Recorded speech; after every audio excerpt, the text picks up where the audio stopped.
هلو، يا رب كلكم تكونوا كويسين. حابة اتكلم عن انواع شخصيات كتير مننا صادفها في حياتنا، وفي مننا ممكن يكونوا الشخصية دي جزء مهم في حياتهم، وهي الناس اللي عندهم الأنا او اللي بيتقال عليهم الشخصيات النرجسية. طيب قبل ما ابدأ اتكلم عنهم، اي حد قابل الشخص ده في حياته، سواء مجرد صدفة او هو شخص مهم في حياته، او ممكن يكتشف ان هو نفسه الشخص اللي عنده الأنا العالية دي، محتاج ان هو يفهم كويس اوي الكلام اللي انا هقوله ويستوعبه، ويحاول يبدأ يفكر فيه ويحاول يغير من نفسه، ده لو هو كان الشخص ده. ولو بيتعامل مع شخص كده يحاول يفهم ازاي يتعامل معاه مادام هو جزء مهم في حياته. تعالوا بس الأول نعرف ايه هي صفات الشخصية النرجسية أو الشخص اللي عنده الأنا العالية. أول صفة وهي الغرور الرهيب. هو عنده شايف ان هو أحسن حاجة في الحياة، هو يعرف يعمل حاجات محدش غيره يعرفها، هو مميز جدا، هو ما فيهوش اي عيوب خالص. ولما حد يبدأ ينتقده ينفجر فيه انفجار رهيب، ويبدأ يهاجم اللي قدامه وينتقد فيه حاجات علشان مجرد الشخص اللي قدامه انتقده او بينصحه ان هو فيه عيب معين محتاج يغيره. وكمان يبدأ يحسس اللي قدامه ان هو اقل منه وان هو ما بيفهمش اي حاجة، لان هو شايف نفسه هو الاحسن في كل حاجة، وان هو مميز ومفيش حد زيه خالص. تاني حاجة وهو ان هو ما عندوش احساس بالناس القريبين منه، او ما عندوش حتى احساس بالناس العلاقات الطبيعية في حياته. يعني تلاقي طريقة كلامه فيها سوري بجاحة كده، وتلاقيه هو يبرر لك البجاحة دي، يقولك انا صريح. لا، انت مش صريح، انت بتوجع اللي قدامك وبتجرحه، وهو اصلا مش شايف ده. هو شايف ان هو صريح، وان الناس مش مقدرة صراحته، وان دي طريقته في الكلام، وان هو مش هيقبل يكون شخص فيك او مش هيقبل يكون كذاب. بالرغم ان انت مش بتكون بتطلب منه ان هو يكون فيك اصلا، انت مش بتطلب منه ان هو حتى يكون شخص كذاب، بس هو شايف ان اي حاجة عكس البجاحة اللي هو بيعملها، هو شايف ان لا، دي كده كذب، او دي كده انت عايزه يبقى فيك، فهو مش هيكون. ويوم ما يبدأ يحس باللي قدامه ويبدأ يتعاطف معاه، تلاقيه بيتعاطف او بيحس باللي قدامه علشان هو عارف ان ده هيكون عايد عليه هو باحساس كويس لنفسه. يعني اي حاجة هتكون نابعة عن نفسه، يعني هو بيعمل فعل كويس للي قدامه، او بيحب اللي قدامه، او بيديله حاجة، هو عشان عايز يحب نفسه من الاحساس اللي هو حاسه للشخص ده. اي حاجة ببساطة راجع عليه، هو مش راجع على الناس اللي حواليه. تالت حاجة ودي أكبر حاجة فيه، وهو إن دايما عايز يفرض رأيه وسيطرته على كل حاجة وكل الناس اللي حواليه. حتى لو ناس لسه أول مرة يقعد معاهم لازم يظهر نفسه وإن رأيه هو الصح، حتى لو هو رأيه ده غلط وكل الناس أقنعوه بأسباب إن رأيك ده غلط، هو يفضل يقاوح ويقول لأ، أنا رأيي أنا الصح، ويبقى عايز كمان يفرض طريقته ورأيه على اللي حواليه. ولما الناس اللي حواليه ما يحبوش حاجة زي كده، تلاقي في صراع ما بينه وما بينهم، وان هم ناس مش كويسة، وان هم مش فاهمين، وان هم اغبياء، وان هم مضيعين فرصة العمر. رابع حاجة وهو ان هو بالنسبة له هو محور الكون، يعني هو السبب في مساعدتك، ويفضل يفكرك ان هو ساعدك وان انت لولاه كنت عشت حياة سيئة جدا، او ان هو السبب في ان هو عمل لك حاجة معينة، او ان انت بمعنى اصح حياتك كلها كويسة عشان بس هو موجود فيها. ان لو هو مش موجود في حياتك موازينه كلها هتبوظ والدنيا كلها هتخرب وانت مش هتعرف تعيش من غيره. فهو بيمن عليك وموجود في حياتك علشانك مش عشانه. ويقعد يبقى فيه كده نوع من انواع التهديد اللي من تحت لتحت، ان انا ممكن ما بقاش في حياتكم فجأة، ويبقى دايما معيشهم في قلق ان هو ممكن يمشي ويسيبهم، بالرغم ان ولا حياتهم واقفة عليه ولا حاجة، بس هو عنده الاحساس ده ومقتنع بيه. ومش بعيد اللي بيحبوه يحسوا نفس الاحساس ده من كتر تأثيره عليهم. المفاجأة بقى ان كتير جدا من كتر ما هو بيكون عنده ثقته بنفسه زيادة قوي، بيميل للانعزال. هو متخيل ان من كتر ما هو واثق في نفسه وان هو الصح في كل حاجة، بمعنى صح مفيش حد بيملى عينه، او مفيش حد شايف ان هو من نفس الليفل او من نفس الدرجة بتاعته. فاي حد هيقابله في الطريق هو مش مقتنع بيه، فيبدأ ينعزل، وتلاقيه مبسوط قوي في وجوده مع نفسه. وحاجة حلوة ان انت تبقى مبسوط مع نفسك، بس لما توصل ان انت تبقى ده الاساس السعادة بالنسبة لك، ان انا مع نفسي في كل حاجة في حياتي، لما اختار ان انا ابقى مع ناس كويسة، لا انا عايز ابقى مع نفسي، وتبقى فخور وعمال تنشر للناس قد ايه انت بتحب القعدة مع نفسك، وقد ايه نفسك مكفياك في كل حاجة، وقد ايه انت مش محتاج الناس. لا، انت كده فيك حاجة غلط، بس هو ما بيكونش شايف كده.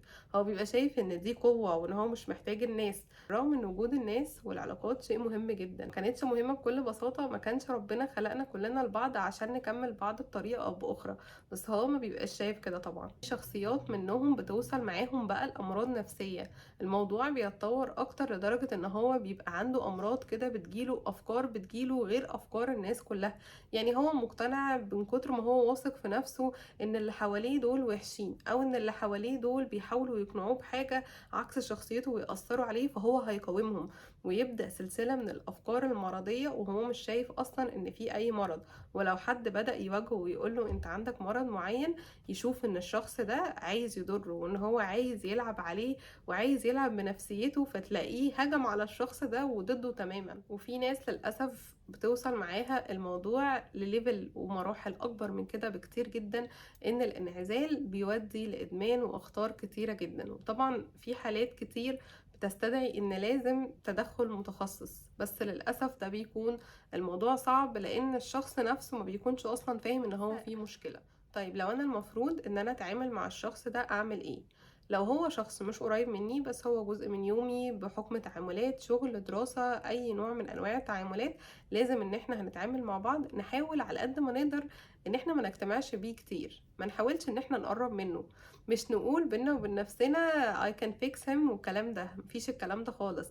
احنا مادام لقطنا ان الشخص ده فيه الحاجات دي، نحاول ان احنا نبعد عنه، ما نحاولش ان احنا نقرب ونقول نصلح. لا، انت في الاخر النتيجة انت للأسف اللي هتتأذي، لان مش دايما النتيجة هتكون زي ما انت متخيلها. طيب لو ده شخص قريب مني وانا بعزه وبحبه وهو من الناس القريبة مني ومش هينفع ان انا اتجنبه، اعمل ايه؟ اول حاجة وهي ما تدخلش في جدالات ونقاشات معاه.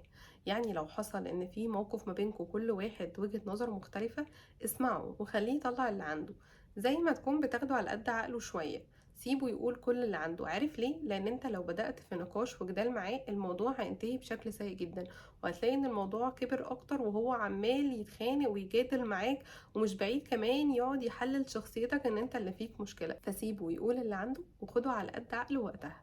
بس بعد ما تهدوا لازم تقعد معاه وتفهمه وجهة نظرك ايه وايه اسبابها، وتفهمه وانت بتتكلم معاه ان انت ضد الموقف نفسه بس انت مش ضده هو شخصيا.